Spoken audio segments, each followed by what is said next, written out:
On a summer evening in August 1955, a household of 5 adults and 7 children claimed they were tormented by small, alien-like creatures in their farmhouse in Kelly, Kentucky.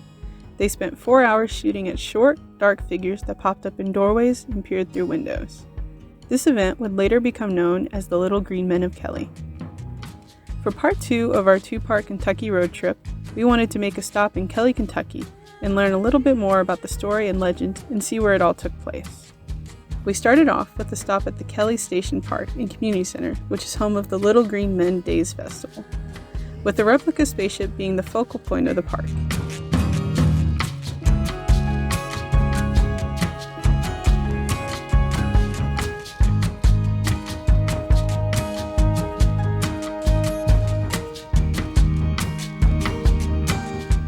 You can also find a somewhat out-of-place feeling, but still well-done marker in the park dedicated to the 10 Commandments from the Bible. The town of Kelly itself is very small with very little to see outside the park, so we headed to nearby Hopkinsville.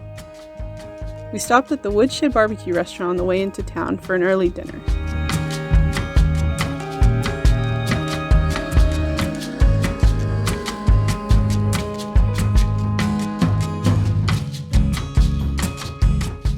Here you'll find burgoo on the menu, a local dish similar to Brunswick stew. While Hopkinsville is a cute small Kentucky town, our reason for stopping here was to visit the Museum of Historic Hopkinsville. Here you can find a lot of local history on topics ranging from agriculture production to local psychics. But you'll also find references to Little Green Men of Kelly throughout the museum.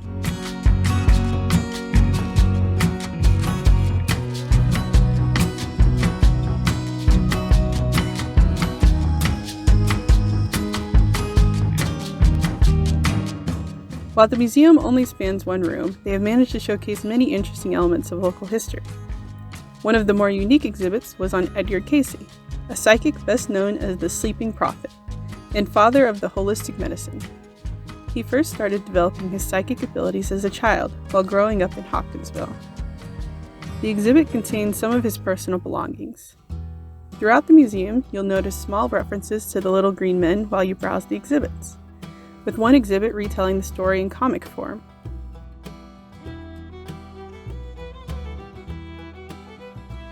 Here, the aliens are said to be a bright metal color. They were actually never said to be green in color at all. This was something media came up with in later articles and news reports.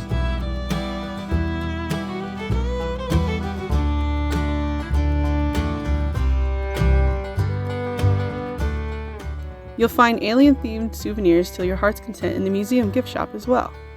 Hopkinsville was also recently recognized as the batter capital of the world.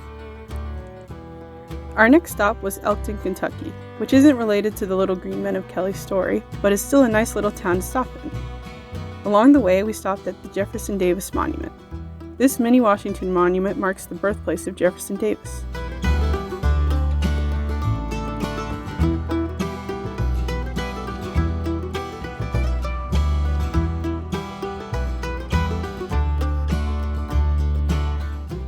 In Elkton, we stopped at Schleybock's Amish Bakery on the way into town, serving up delicious pies, breads, and desserts.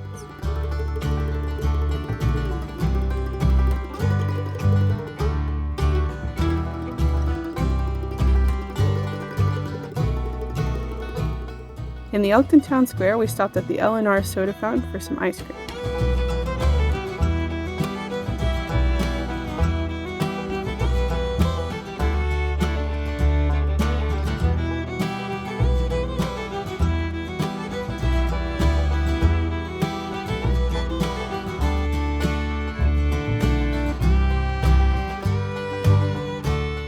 From there, we were homeward bound after a long weekend of eating delicious food and chasing historic legends through the rolling hills of Kentucky. All around a fun road trip for one intrigued by the paranormal.